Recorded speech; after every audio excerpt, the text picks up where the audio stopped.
नमोस्तु नमोस्तु नमोस्तु। नमो अरिहंताणं नमो सिद्धाणं नमो ऐर्याणं नमो वज्रायाणं नमो लोवे सव्यसाहुणम्। ओकारं बिन्दुसंयुक्तं नित्यं ध्यायन्ति योगिनः कामदं मोक्षदं चैव ओंकाराय नमो नमः। अविरल शब्द घनो विप्रक्षालित सकल भूतल मलकलंका मुनिविरुपासित तीर्था सरस्वती हरतु नो दुरितान्। अज्ञानतिमिरान्धानां ज्ञानाञ्जनशलाकया चक्षुरुन्मिलितं येन तस्मै श्रीगुरुवे नमः। श्रीपरं गुरुवे नमः। परम्पराचार्य गुरुवे नमः। सकलकलुषविध्वंसकं श्रेयसां परिवर्धकं धर्मसम्बन्धकं भव्यजीवमनः प्रतिबोधकारकं पुण्यप्रकाशकं पापप्रणाशकमिदं शास्त्रं श्रीसंयम प्रकाशनामधेयम्। अस्य मूलग्रंथकर्तारे श्री सर्वज्ञ देवास्त उत्तरग्रंथकर्तारे श्री गणधर देवा प्रतिगणधर देवा तेषां वचनानुसारमासाद्य आचार्य श्री कुंदकुंद नामनाय आचार्य सूर्यसागरेण विरचितं श्रोतारे सावधानतया शृण्वन्तु। मंगलम भगवान वीरो मंगलम गौतमो गणी मंगलम कुंदकुंदाद्यो जैन धर्मोस्तु मंगलम सर्वमंगलमांगल्यं सर्वकल्याणकारिकं प्रधानं सर्वधर्माणां जैनं जयतु शासनं जैनं जयतु शासनं जैनं जयतु शासनं। संयम प्रकाश नाम का ये ग्रंथ है, आचार्य सूर्यसागर जी द्वारा लिखी गई यह सुंदर अनुपम रचना। और यहाँ इस ग्रंथ के आधार से हम वनस्पति की चर्चा प्रारंभ कर रहे हैं। पृथ्वी, पृथ्वी जीव, पृथ्वी कायिक और पृथ्वी काय, ये बातें हम पिछले कुछ दिनों में आपके बीच में कर चुके हैं। और ये जो बातें पीछे कही गई थी, इन बातों को बराबर अच्छे से हमें जान लेना चाहिए। पृथ्वी सामान्य चीज़ है। पृथ्वी काय या पृथ्वी जीव से शुरू कीजिए। पृथ्वी तो कॉमन हो गया। फिर पृथ्वी जीव, इसका मतलब विग्रह गति में आया हुआ जीव। फिर पृथ्वी कायिक, क्योंकि जब वो पृथ्वी में आ गया है जीव, तब वो पृथ्वी कायिक हो गई है। और फिर उसके बाद में पृथ्वी काय, वो शरीर है जीव निकल जाने के बाद। देखिए, ये गलत भी नहीं है। एक बहुत महत्वपूर्ण तर्क आपको यहाँ बीच में दे रहा हूँ। प्रकरण तो अभी अपन यहाँ पढ़ेंगे।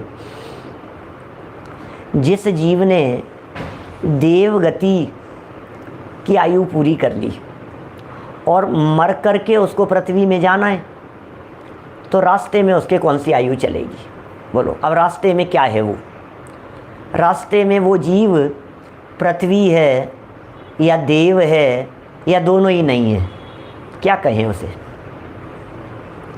कितना प्रैक्टिकल है अपना जनागम जैन दर्शन, कितनी प्रैक्टिकल बात करता है। जब उसके देव आयु पूरी हो गई, भवनत्रिकों के अंदर देव था वो, वहाँ उसकी आयु पूरी हो गई। और देव आयु पूरी हो जाने पर अब जब विग्रह गति में गमन कर रहे हैं, उस समय उसके देव गति से, देव आयु से किसी भी तरह का संबंध नहीं है, किसी भी तरह का लेना देना नहीं है। अब देव गति से 100% संपर्क टूट गया है और विग्रह गति में नई आयु शुरू हो गई है। इसलिए वो पृथ्वी कायिक तो बाद में होगा, वही पृथ्वी जीव कहलाएगा। वो पृथ्वी कायिक कैसे कहें? कायिक शब्द तो काय से बना हुआ है ना। अभी काय नहीं है तो उसे कायिक कैसे कहा जाएगा? इसलिए पृथ्वी कायिक तो नहीं कहा जा सकता है, अभी तो विग्रह गति में। विग्रह गति का अर्थ एक जगह आयु पूरी हो गई, दूसरी जगह पहुंचा नहीं है, जन्म नहीं लिया है। ये जो इन बिटवीन जो चल रहा है, ये पोजीशन विग्रह गति की कहलाती है। इसे विग्रह गति कहते हैं। जहाँ से मर गया, जहाँ मरना था वहाँ मर गया, और जहाँ जन्म लेना था वहाँ पर अभी पहुँचने के लिए रास्ते में चल रहा है। क्या कितना टाइम लगेगा? बोले जिनागम ये कहता है एक समय 2 समय, 3 समय, अरे चौथे समय में तो पहुंच ही जाता है। क्या? बिल्कुल चौथे समय में पहुंच ही जाएगा। कि साहब समय कितना सूक्ष्म है। बोले समय की तो बात ही मत करो। वीनू भाई शाह मुंबई से कह रहे हैं समय की तो बात ही मत करो, समय कितना सूक्ष्म है। समय की क्या बात करें अपन। क्या? समय तो सेकंड के असंख्यात हिस्से कर लेने पर एक समय आता है। 1 सेकंड में जगन्य युक्त असंख्यात समय होते हैं। इसलिए छोड़िए, तेजस और कारमान शरीर तो अनादिकाल से है, लेकिन अभी कोई काय धारण नहीं करी है जिसे काय कहा जाए। तेजस कारमान शरीर के आधार पर किसी भी जीव को त्रस काय या स्थावर काय या पृथ्वी काय ऐसा प्रतिपादन नहीं किया जाता है। 6 काय होते हैं ना अपने यहाँ, 6 काय के जीव हैं। षट काय जीवन हननते, पृथ्वी काय, जल काय, अग्नि काय, वायु काय, वनस्पति काय और त्रस काय। तो ये काय हैं। इन शरीरों में जब ये जीव आकर के जन्म लेता है तभी वो कहलाता है। देखिए, समय की बात नहीं कर सकते, इसके भी कई चक्कर हैं संजय जी साहब। समय की बात नहीं कर सकते, इसका मतलब ये है समय इतना सूक्ष्म है। और दूसरा, समय की बात नहीं कर सकते, इसका अर्थ ये है समय समय का खेल है। कब समय बदल जाए, कब किसका समय बदल जाए, ये समय की क्या बात करें। समय व्यक्ति को कहाँ से कहाँ पहुँचा देता है और समय ही है जो कहाँ से कहाँ गिरा देता है। अरे कुछ दम नहीं है भाई साहब। क्या? समय का ही तो फेर है, क्या बात करें। समय समय की बात है भाई साहब। जिनके नाम से कितने एरोप्लेन चला करते थे और आज उनके पासपोर्ट तक जब्त हैं। समय की बात है भाई साहब। समय समय की बात है। 6 खंड की विभूतियाँ को भोगने वाले जीव आज सप्तम नरक के नारकी बनकर एक अन्न के दाने के लिए तरस रहे हैं। समय समय की बात है।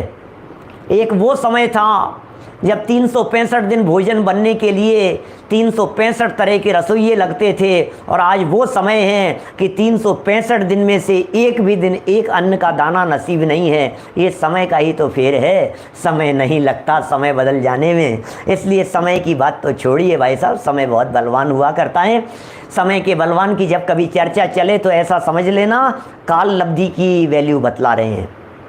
जब कभी समय की कीमत की चर्चा चले तो ये समझ लेना कि काल लब्धि बलवान है, काल लब्धि पावरफुल है। काल लब्धि आ गई है भाई साहब, समय आ गया है। अरे समझने का काल आ गया है, सुधरने का काल आ गया है, संभलने का काल आ गया है, भगवान बनने का काल नज़दीक आ गया है। अरे अब भव समुद्र का किनारा नज़दीक आ गया है। ये बहुत अच्छा काल आ गया है। इसलिए मत कीजिए अब समय की बात, अब तो समय सुधर गया है। देखिए क्या कह रहे हैं, वनस्पति काय प्रकरण क्या चल रहा है, बात क्या चल रही थी। बात तो ऐसी है कि एक जगह से निकल गया और पृथ्वी में आकर के जन्म लिया नहीं है तो उसे कुछ तो संज्ञा दी जानी चाहिए। तो जिनागम में ये कहा है, यदि वो जीव पृथ्वी में आकर के जन्म लेने वाला था तो रास्ते में उसे पृथ्वी काय कह दिया, पृथ्वी जीव कह दिया, सॉरी। यदि वो जीव जल में आकर के जन्म लेने वाला था तो जिनागम ने ये कह दिया कि रास्ते में उसे जल जीव कह दीजिए। यदि वो जीव मरकर के वनस्पति में जन्म लेने के लिए आने वाला था तो उसे वनस्पति जीव कह दीजिए। विग्रह गति, सिर्फ विग्रह गति जितना सा काल है, क्योंकि विग्रह गति के पहले वो देव गति का जीव था, विग्रह गति के पहले वो तिर्यंच गति का जीव था, विग्रह गति के पहले वो किसी और गति का जीव था। इसलिए विग्रह गति के पहले भी नहीं और विग्रह गति के बाद में भी वो तो कायिक हो गया है। पृथ्वी कायिक, जल कायिक, अग्नि कायिक, वायु कायिक, वनस्पति कायिक में बदल गया है। ये तो बीच के 3-4 समय की बात है। इसका मतलब जिनागम कितना सूक्ष्म प्रतिपादन करता है। एकम दो तीन माना हार के 1 2 3 4 समय बस मैक्स टाइम कह दिया है। मैक्सिमम से मैक्सिमम 1 2 3 4 समय की बात है। इतने से समय मात्र के लिए भी उसे एक अलग नाम से पुकारा जाना जिनागम को अभिष्ट है, इसलिए उसे अलग नाम दे दिया गया है। और फिर जीव निकल करके चला गया। अब क्या कहेंगे भाई साहब, अब क्या कहें, अब तो काय काय पड़ी रह गई है। क्या, अब तो ये शरीर पड़ा रह गया है। काया प्यारी पड़ी रही, बस परदेसी हुआ रवाना, काया प्यारी पड़ी रही। क्या है ना, पहले बहुत चला करती थी ये, नाटिका के रूप में मंचन करते थे स्टेज पर मंचन करने वाले। आशाओं का हुआ खात्मा, दिली तमन्ना धरी रही, बस परदेसी हुआ रवाना, काया प्यारी पड़ी रही। बहुत चलते थे पहले 10 लक्षण और कार्यक्रमों में, आयोजनों में। बस परदेसी हुआ रवाना, काया प्यारी पड़ी रही। ये काया तो पड़ी रह गई, ये शरीर तो पड़ा रह गया यहाँ, और परदेसी जो था वो रवाना हो गया। और क्या है ना। देखिए धर्मेंद्र जी साहब कोलारस से कई बार किया है ना, ये बहुत बार, बहुत चलता था पहले वो समय। देखिए वनस्पति काय के वर्णन से बात शुरू कर रहे हैं। कल थोड़ा सा पढ़ा था, आज इसको काफ़ी आगे बढ़ाएंगे। 259 नंबर का पेज, हीराचंद जी वैद साहब 259 नंबर पेज पर देखिए क्या कह रहे हैं।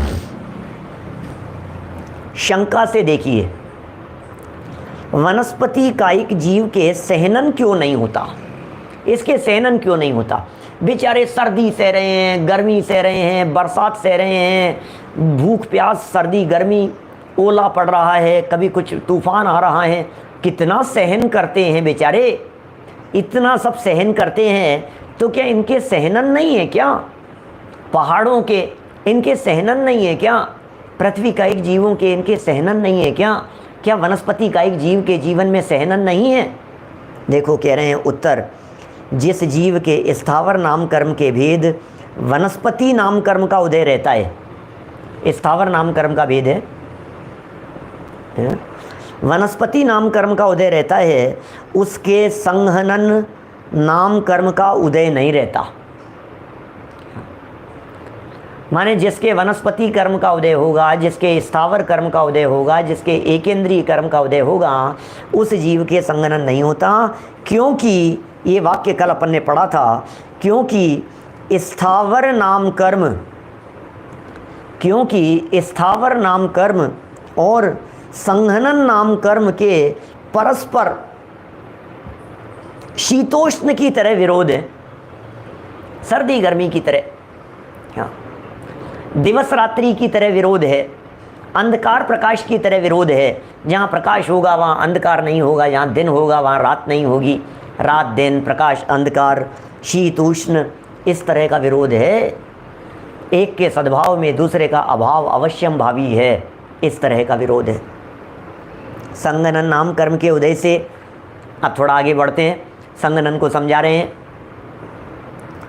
संगनन नाम कर्म के उदय से हड्डी, अवनीश भाई, संघनन नाम कर्म के उदय से क्या होता है, हड्डी, खून, कफ, मज्जा, मांस आदि हुआ करते हैं।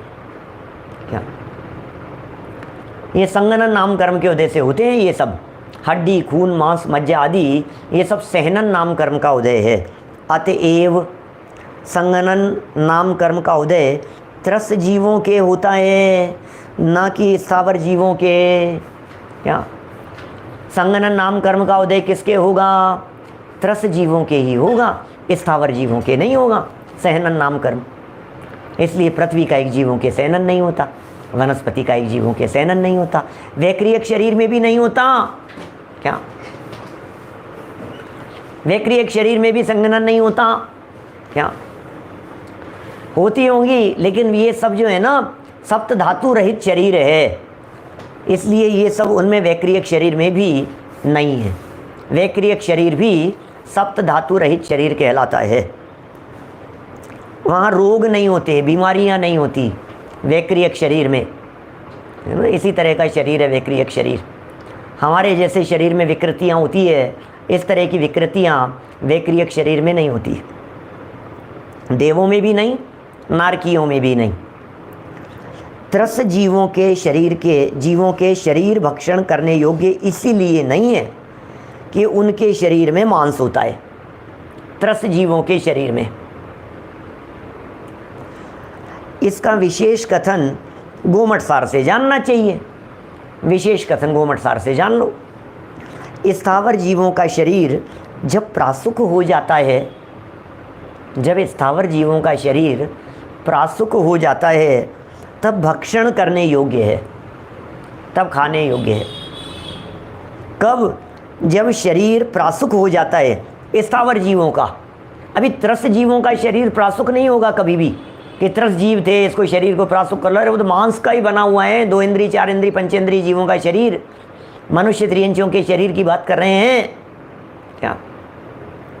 कभी कभी मजाक करते हुए कभी कभी लोग ऐसा पूछ लेते हैं कोई, लेकिन कभी ऐसा दूसरों की परीक्षा लेने के लिए करना नहीं, इस तरह का काम।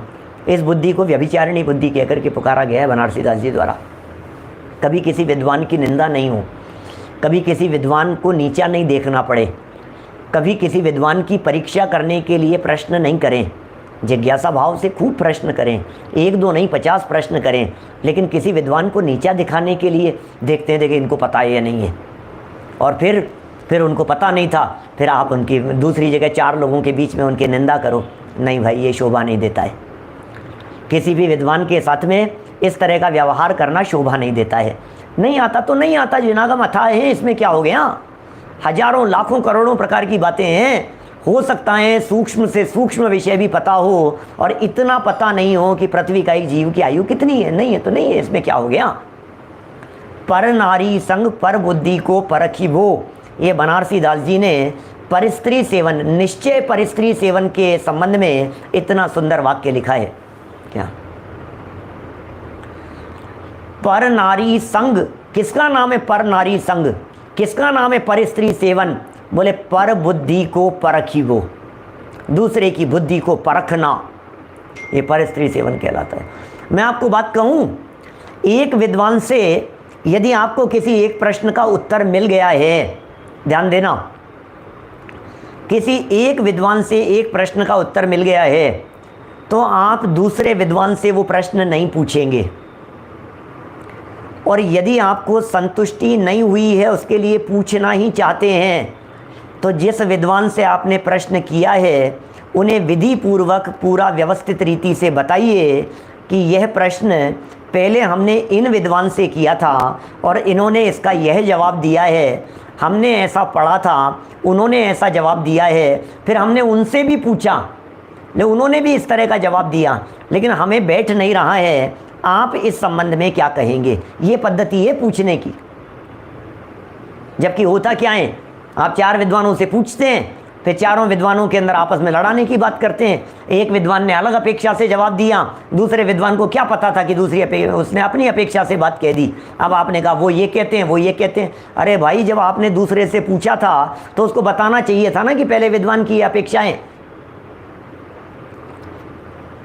वो विद्वान स्पष्ट कह देगा कि भाई ये अपेक्षा तो हमारे समझ में नहीं आ रही है जो उन विद्वान ने बतलाई है, या तो ऐसा कह देगा, और या फिर कह देगा कि हाँ वो भी अपेक्षाएं हैं लेकिन ये अपेक्षा ज़्यादा प्रबल है।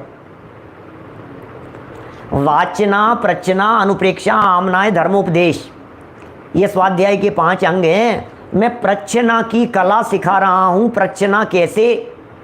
क्या निर्मल चंद जी साहब, पूछना कैसे?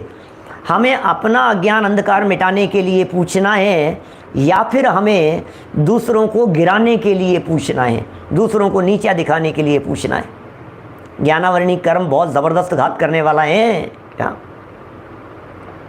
क्या कोई विद्वान किसी चीज़ को अवश्य बतलाते हैं, कोई किसी चीज़ को अवश्य बतलाते हैं, इसमें भी अपेक्षा लगती है, कम ज़्यादा की अपेक्षा लगती है, गुणस्थानों की अपेक्षा लगती है, प्रतिमाधारियों की अपेक्षा लगती है। बोलो 5वें गुणस्थान वर्ती के लिए चना हुआ जल पीना अवश्य है बिना प्रासुक किए हुए, और 4थे गुणस्थान वर्ती के लिए वही भक्ष्य है। तो जनागम है, यहाँ उलझना नहीं, फंसना नहीं, हठाग्रह रखना नहीं। स्यादवादी हैं हम लोग, हर विवाद का हल हो सकता स्यादवाद के द्वारा, झगड़ा थोड़ी ना है। हाँ, ये जरूर हो सकता है कि कोई व्यक्ति ये कहे कि भोग भूमि से मर करके नरक में चला गया, तो फिर आप जरूर ये बात कहेंगे भोग भूमि से मर करके नरक में नहीं जाता भाई साहब, ये तो संभव नहीं है। अब एक विद्वान ने कह दिया तो फिर आप उन्हें विनम्रता से सुनो इसमें भी आपको यदि उनकी गलती पकड़ में आ गई है तो आप बहुत विनम्रता से, बहुत सरलता से उन्हें एकांत में बुला करके ये कह दीजिए कि भैया यहाँ ये बात गलत है, बस आगे नहीं चले। यदि वे विद्वान उचित समझेंगे तो उस गलती को भरी सभा में सुधार करके बतला देंगे, जिससे वो डुप्लीकेट नहीं हो। ये बहुत तरह की बातें हैं। देखिए क्या कह रहे हैं यहाँ बात चल रही है संगनन के संदर्भ में। मैं इसलिए कह रहा हूँ कि कभी कभी लोग बचपने में ऐसा किसी विद्वान से पूछ ले वे, और मतलब बन करके ही यार नारकी लोग ऐसा तिल तिल करे दे के खंड, तो उनमें तो पंडित जी सहनन बहुत होता होगा। अब बेचारे पंडित जी को यदि ये विषय, ये पॉइंट नहीं ख्याल में हो और वो कह देवे कि हाँ उनके तो शायद पंडित जी, फिर तो वज्र विषम नारा सहनन होता होगा ना पहले दूसरे नरक में। अब वो पंडित जी ने कह दिया कि हाँ होता है, अब बस आपने तो पॉइंट पकड़ लिया और पंडित जी रिजेक्ट हो गए। ऐसा नहीं चलता है भैया, आपको पता था तो बता दो ना। क्या कि नहीं पंडित जी ऐसा हमारे पढ़ने में तो नहीं आया है, इनके तो सहनन नहीं होता है, एक इंद्रिय जीवों के सहनन नहीं होता है, ऐसा हमने सुना है। ख़त्म हो गई बात, आगे से करेक्शन हो जाएगा। देखिए अतएव सहनन नाम कर्म का उदय त्रस जीवों के होता है, न कि स्थावर जीवों के। त्रस जाति के जीवों के शरीर भक्षण करने योग्य इसलिए नहीं है कि उनके शरीर में मांस होता है। क्या इसका विशेष कथन गोमटसार से जानना चाहिए। स्थावर जीवों का शरीर जब प्रासुक हो जाता है तब भक्षण करने योग्य है, क्योंकि उसकी मांस संज्ञा नहीं है। माने स्थावर जीवों की मांस संज्ञा नहीं है, ठीक है ना। स्थावर जीवों के शरीर को मांस नहीं कहते। मांस की परिभाषा बिल्कुल पक्की 100% परिभाषा है। त्रस्त जीवों के शरीर को मांस कहते हैं, और 2 इंद्रिय से लेकर के पंचेंद्रिय तक के जीवों के औदारिक शरीर में यह संघनन पाया जाता है ना। संघनन के आधार पर ही ये सब सहनन का ही तो चक्कर है कि आपके शरीर में मजबूती कितनी है, दृढ़ता कितनी है, ये सब सहनन का ही चक्कर है भाई साहब। कितना सहनन है, हल्का सा टक्कर लगी और एक देहली से टकराए और इतना सा सहनन था कि कांच की जैसी हड्डियाँ टूट गई। और किसी का ऐसा था कि 1 मंजिल से गिर गए, लगा तो था कि बहुत तेज़ गिर गए लेकिन फिर भी चोट नहीं लगी, सहनन मजबूत था। ये सहनन कमज़ोर था। विटामिन डी की कमी से ये सहनन कमज़ोर जैसा दिखता है, लेकिन वास्तव में विटामिन का चक्कर नहीं है, ये तो सहनन नाम कर्म के उदय का काम है। नहीं विटामिन डी की कमी है आपके, थोड़ा हड्डियाँ कमज़ोर है, ये डी लो आप, ऐसा करो, ये गोलियाँ लो, ये करो, ऐसा इससे थोड़ा धूप में बैठा करो। सुबह की धूप में थोड़ा सा आधा पौन घंटा 1 घंटा आप शांति से धूप में बैठो तो थोड़ा सा ये जो डी है ना ये थोड़ा कम हो जाए, तेज़ हो जाएगा, बढ़ जाएगा, हड्डियाँ इससे मजबूत हो जाएगी। वाह, अरे वाह भाई वाह, क्या बात कह रहे हो आप।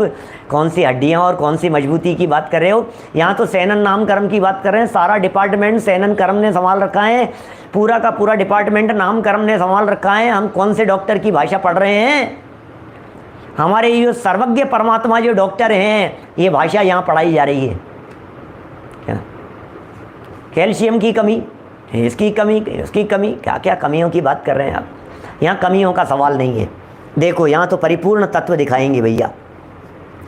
फिर भी 260 नंबर पेज, जो श्रावक कुल में उत्पन्न हुए हैं एवं जिन्हें धर्म में रुचि है, श्रावक कुल में उत्पन्न हो गए हैं, धर्म में रुचि है, जो परलोक के दुखों से भयभीत हैं, क्या वे वनस्पति कायिक जीवों की रक्षा का विचार जरूर करते हैं। क्या समझ में आ रही है बात। देखो एक तरफ तो कह दिया वनस्पति काय रह गई है, जीव निकल गया है, अब उसके सेवन करने में मांस भक्षण का दोष नहीं लगता है। इट मीन्स तोड़ते रहें, खाते रहें, कुछ भी करते रहें।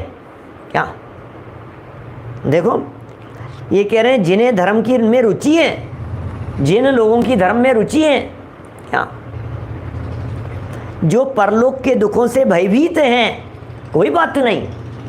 क्या भाई मोक्ष जी बहुत सोचते हो, क्या बहुत विकल्प लगा करके प्रश्न करते हो, इसमें क्या हो गया। हो सकता है, क्यों नहीं है। सारा प्रथमानुयोग, सारा करणानुयोग, ये सब नरक के दुखों से डराता है। क्या दिक्कत है उसको डराने में?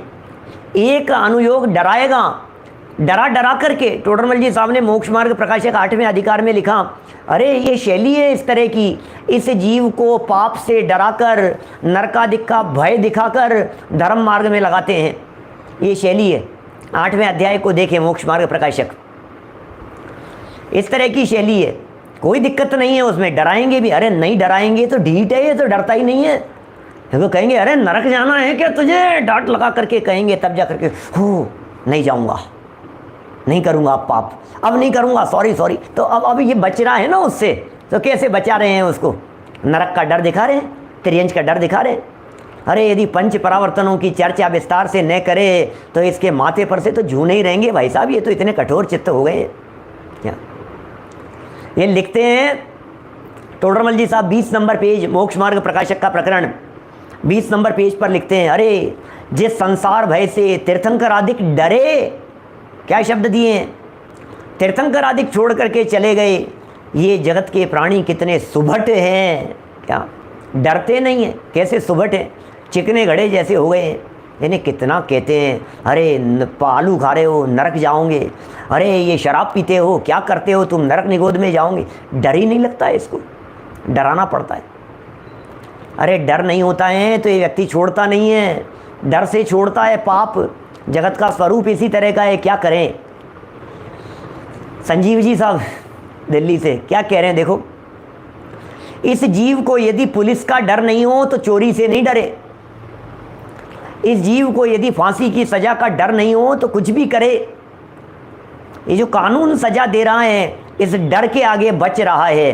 तो जिनागम भी डराने के लिए नहीं, लेकिन सच्चाई का ज्ञान कराने के लिए। बात तो यही है ना। तो यहाँ क्या लिखा है, परलोक के दुखों से भयभीत हैं जो लोग। धर्म में रुचि होगी तो परलोक के दुखों से डरेंगे ही भाई साहब। डर तो लगता ही है ना यार, जैसे जेल नहीं जाना हो। अरे नहीं नहीं, अब तो ऐसा काम नहीं करेंगे कि हमें नरक में जाना पड़े। अब हम ऐसा काम नहीं करेंगे कि हमें त्रियंज गति में जाना पड़े। क्या क्या वे वनस्पति काय की जीवों की रक्षा का विचार जरूर करते हैं, जरूर इस तरह का विचार करते हैं। वनस्पति कायिक जीवों की रक्षा का विचार करते हैं, करना चाहिए। रक्षा का विचार करना चाहिए, वीराधना से बचना चाहिए। क्या बात कर रहे हैं आप, क्यों नहीं बचेंगे भैया हम? कैलाश जी साहब सेमारी से बोलो, जरूर बचेंगे भाई साहब हम। और जिस वनस्पति काय में जीवों की हिंसा कम हो उसी को काम में लाते हैं। अब बोलो, अब कंपैरिजन हो गया ना, अब खाने योग्य है या नहीं है? अभी कितनी अभक्ष्य है, कितनी मात्रा में अभक्ष्य है, और कितनी मात्रा में किस लेवल की अंदर में विशुद्धि हुई है, उस लेवल से उस चीज़ का त्याग किया जाता है। क्या अभक्ष्य में भी कंपैरिजन होता है ना? बोलो, ये जो लौकी है ये अभक्ष्य है या नहीं है? ये जो एप्पल है ये एप्पल अभक्ष्य है या नहीं है? सेब खा सकते हैं या नहीं हम, बाग की सेब? बोलो, खा सकते हैं? भक्ष्य। प्रतिमाधारी खा सकते हैं क्या? अचित्त किए बिना खा सकते हैं क्या? जीव राशि उसमें नहीं है क्या? हमारे तो ऐसे भी हुए, टोडरमल जी के समकालीन जो ब्रह्मचारी रायमल जी थे ना, जीवन पर्यंत हरी सब्जी का त्याग, जीवन भर के लिए ब्रह्मचारी रायमल जी जीवन भर के लिए त्याग कर दिया हरी सब्जी का। कोई बात नहीं। बोलो, ये जो पत्तियां होती है, हरी पत्तियां, ये भक्ष्य है या अभक्ष्य है? क्या कहें? धनिया पत्ती भक्ष्य है या अभक्ष्य है? लेकिन हमारे बहुत सारे विद्वान, बहुत सारे प्रतिष्ठाचार्य साधर्मी कहते हैं कि चातुर्मास में नहीं खाते। क्या अब क्या कहें? ठीक है, चातुर्मास में नहीं खाते, अच्छी बात है, अदर समय में खाते। अरे खाना ही नहीं, भोजन ही अभक्ष्य है, हम क्या बात करें? क्या करें? खाओ ही मत आप तो, हर चीज़ में दोष लगेगा कुछ ना कुछ। निर्दोष तो कुछ नहीं है, जितना चक्कर है वो ज़्यादा दोष और कम दोष का ही है, वही चक्कर है बस। इसलिए कहते हैं सावध्य लेशो बहुपुण्य रासो दोषायन आलम कणिका विशस्य। क्या इसलिए भैया जिसमें ज़्यादा दोष हो वो चीज़ नहीं लेना, जिसमें कम दोष हो वो चीज़ ले लेना। देखिए पालक में तो आलू बराबर दोष है, वो तो एक जैसा ही है। और भी इसी तरह की धनिया हैं, पुदीना हैं, और हरी सब्जियां हैं, और चीज़ों की बात कर सकते हो आप, जिसकी जो भी समझो। देखिए आगे बढ़ते हैं। वे विशेष हिंसा वाली, ऊपर पढ़ लिया ना वाक्य, सेकंड लाइन से देखिए। वे वनस्पति कायिक जीवों की रक्षा का विचार जरूर करते हैं जिनके हृदय में करुणा का भाव होता है, और जिस वनस्पति काय में जीवों की हिंसा कम हो उसी को काम में लाते हैं। भैया कम से कम हिंसा वाली वनस्पति को काम में लाते हैं। वे विशेष हिंसा वाली, वली लिखा हुआ है, हिंसा वाली नित्य साधारण प्रतिष्ठित वनस्पति को त्याग देते हैं।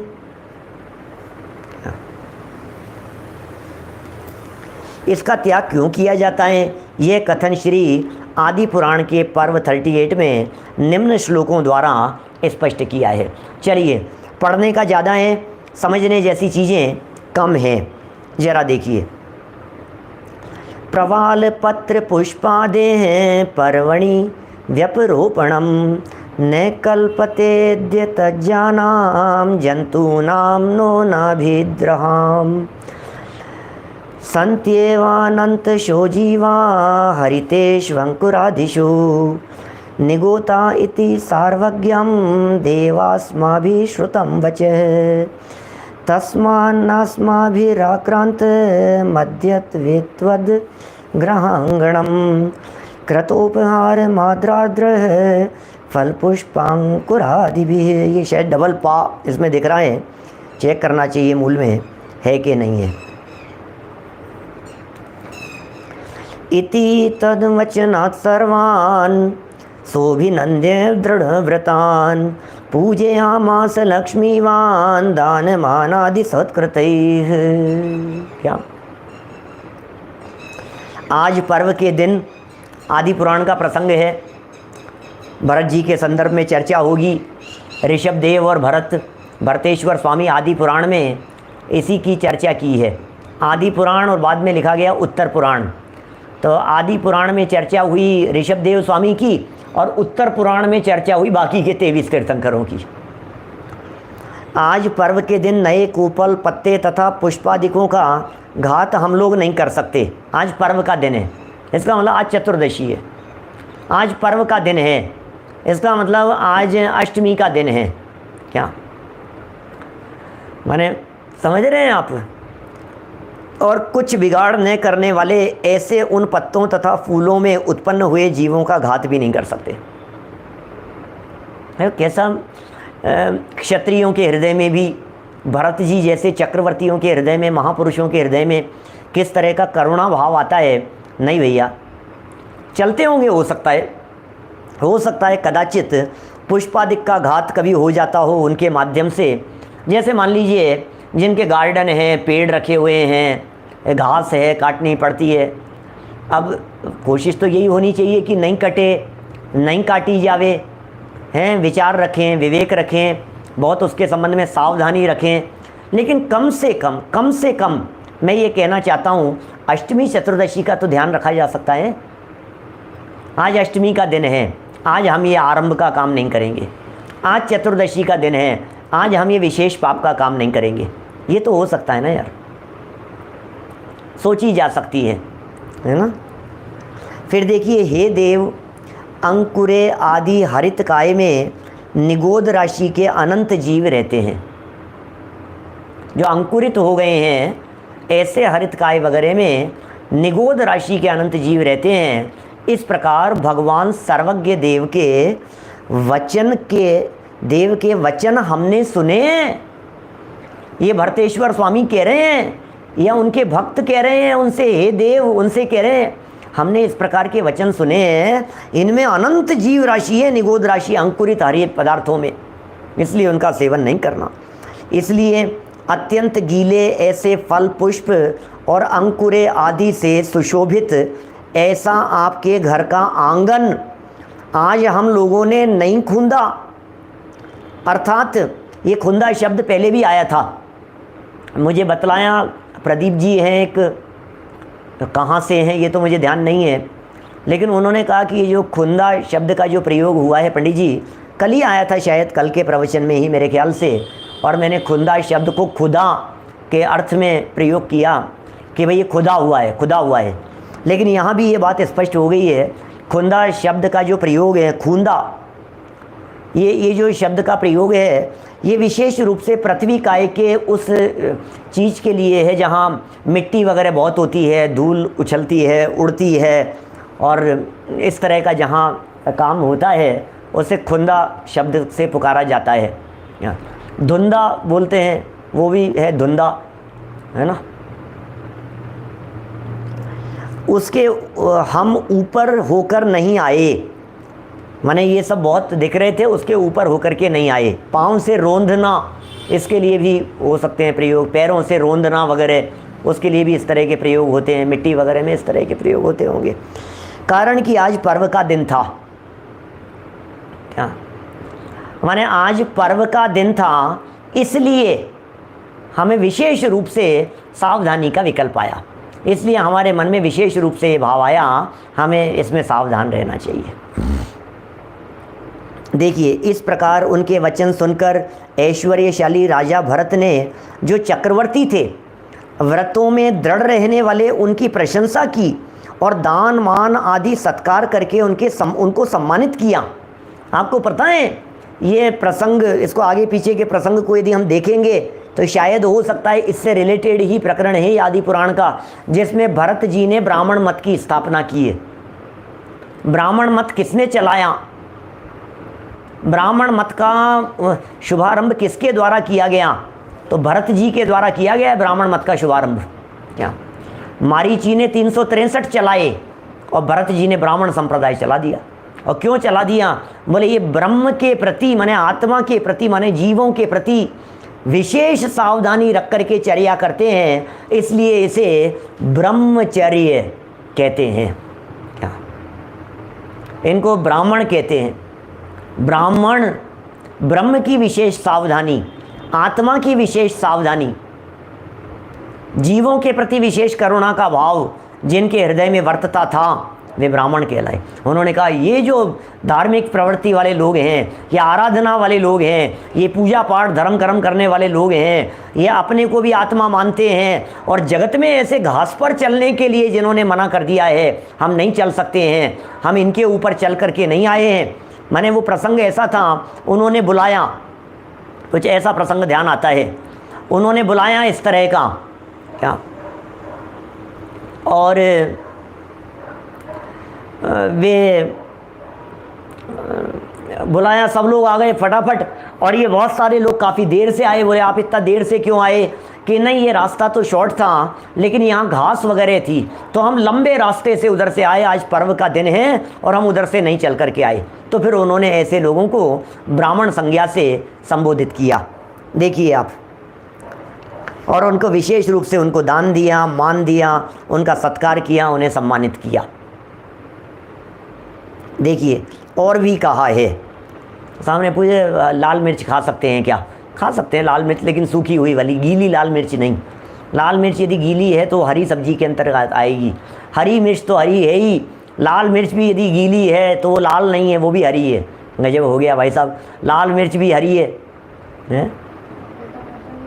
हैं? लाल टमाटर, हरे टमाटर, टमाटर लाल होते हैं, वो भी तो हरे होते हैं, इसमें क्या हो गया? चलिए, बात कह रहे हैं, और भी कहा है, फल फुल चल्ली वल्ली अणगलन हाणम च धोवणाईहिम जे जे विराही आखलु मिच्छा में दुक्कड़म हुज्जे कंद फल मूल भी सचित रपणीय भोपणाहारे अन्नाणे जे विकिया मिच्छा में दुक्कड़म हुज्जे। कल्याण लोचन का ये बड़ा सुंदर प्रसंग है, जरा देखिए क्या कह रहे हैं। जैसे अपने आलोचना पाठ है उसी तरह का कल्याण लोचन है ये। फल पुष्प छाल लता ये सब अलग अलग तरह की हरितकाय वनस्पतियों के नाम हैं।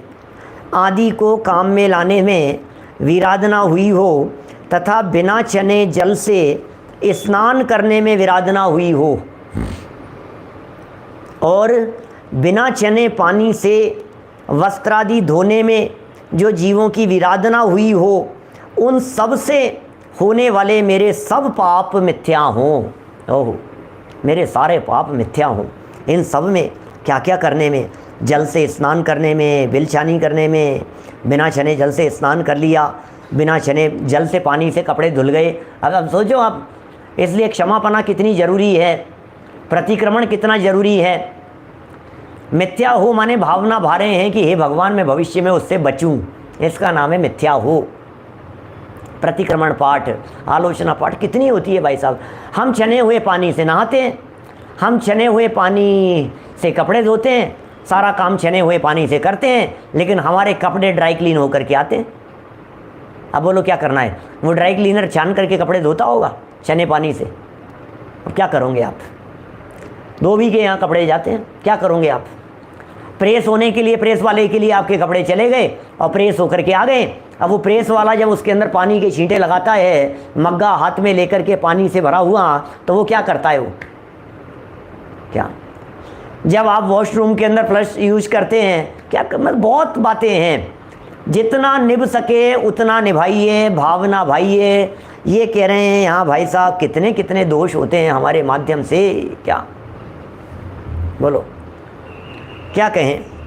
यदि मैंने अपने अज्ञान से कंद, मूल और बीज खाए हों, अपने अज्ञान से खा लिए हों, अज्ञानतावश खा लिए हों, या अन्य सचित्त पदार्थों का भक्षण किया हो, वहाँ रात्रि में भोजन किया हो, यदि कदाचित मेरे द्वारा ऐसा किया गया हो, तो वे सब मेरे पाप मिथ्या हुए। देखिए ये जो कह रहे हैं, यदि लगा दिया है इन्होंने, किया हो, ऐसे शब्द का प्रयोग कर रहे हैं। यदि मेरे माध्यम से ऐसा हो गया हो, ऐसे शब्दों का प्रयोग कर रहे हैं, तो प्रश्न खड़ा होता है, आप लोगों के चित्त में भी खड़ा हो रहा होगा कि पंडित जी एक बात बतला दीजिए हमारे को। ये कह रहे हैं खा लिया हो तो मिथ्या हो, तो तुम्हें पता नहीं है कि तुमने खाया था। कैसी बात कह रहे हैं ये, कह रहे हैं अपने अज्ञान से कंद मूल बीज खाए हों, यदि मैंने खाए हों। एडवोकेट साहब दौसा से बोलो, तो अभी अपने को पता नहीं है क्या, मालूम है हमारे को कि हमने खाए थे। तो फिर ये क्यों कह रहे हैं, यदि क्यों लगा रहे हैं।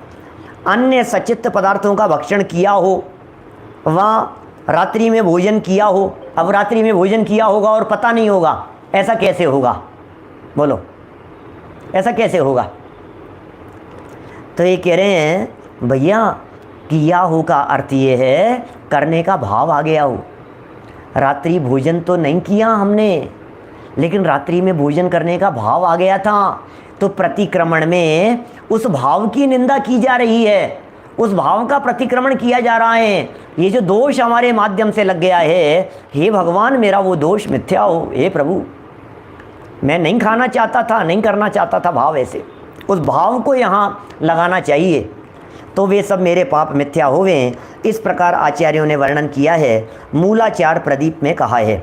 देखिए क्या कह रहे हैं मूलाचार प्रदीप में, तृणपत्र दवादीनाम हरितांकुर जन्मिनाम कंद बीज फलादीनाम वनस्पत्यखिलागिनाम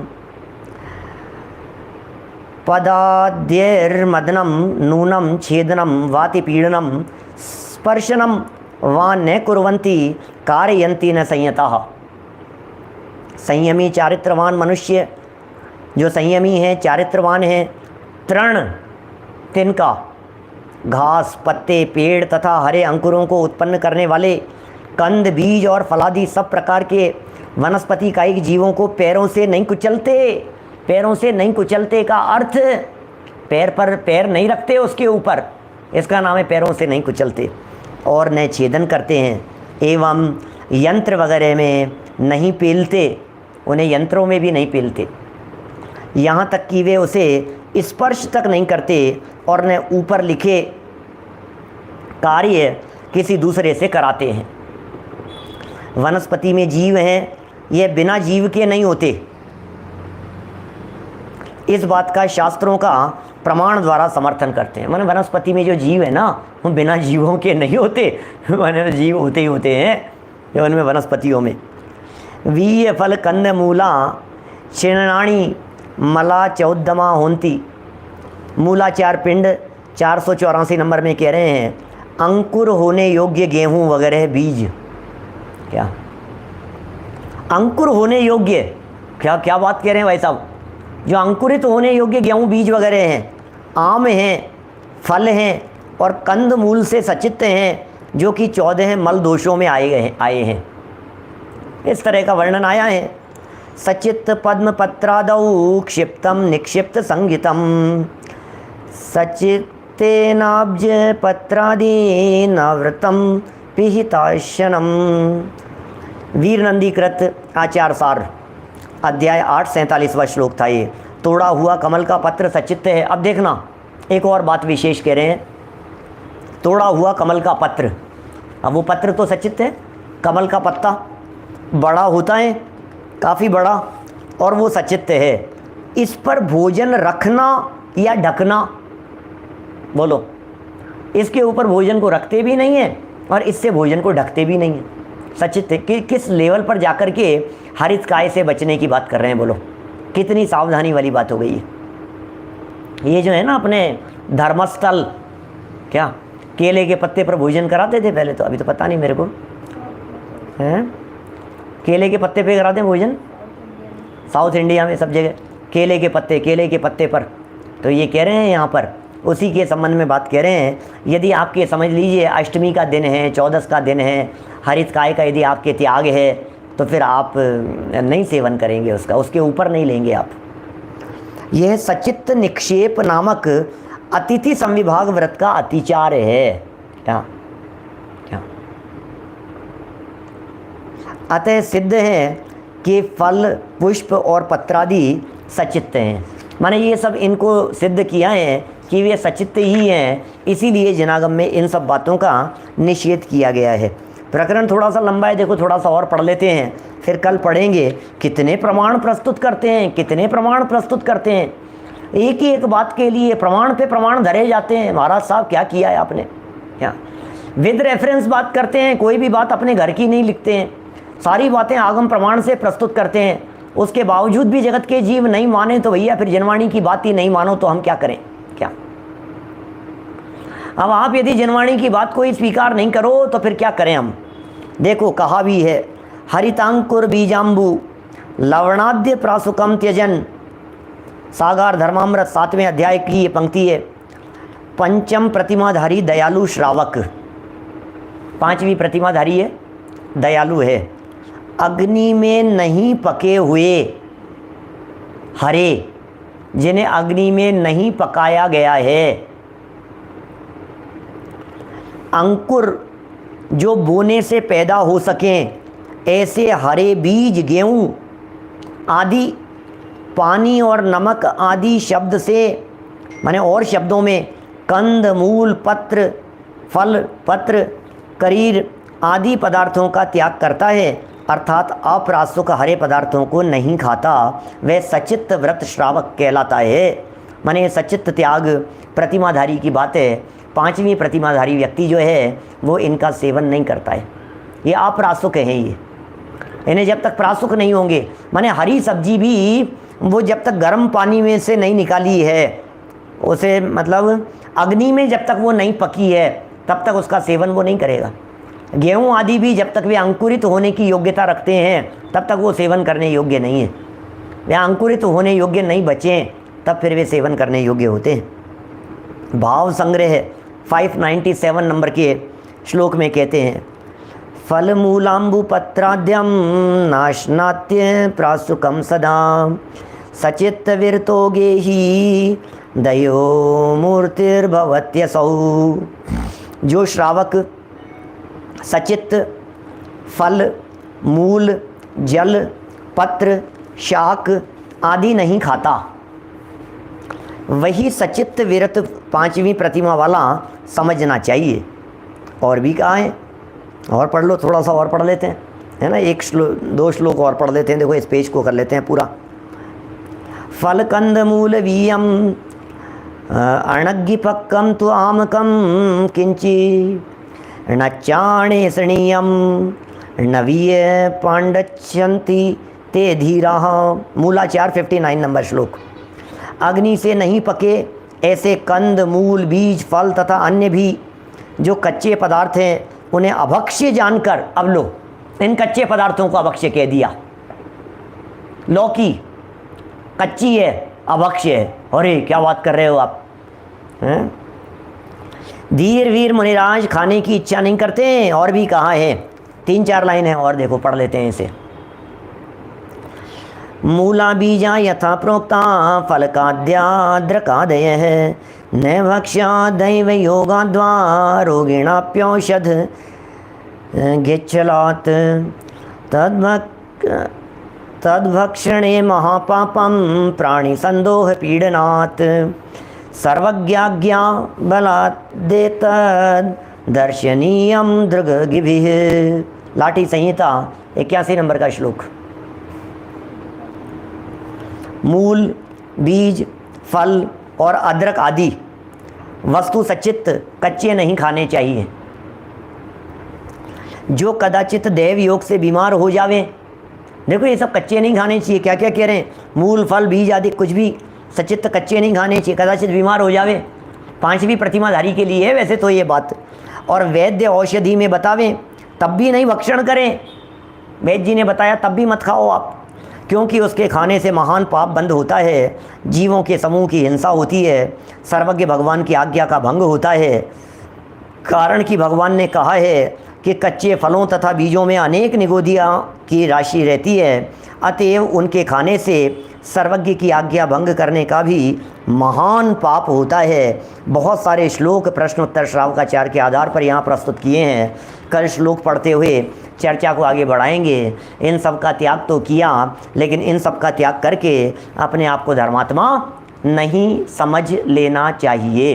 तो इस तरह से हरित काय संबंधी ये प्रकरण चल रहा है। आगे बहुत सुंदर प्रकरण और भी आने वाले हैं, जिसमें ये वनस्पति के भेद, साधारण वनस्पति, प्रत्येक वनस्पति, इस प्रकार से उनकी विशेष चर्चा करेंगे। तब उस प्रकरण को और आगे बढ़ाएंगे।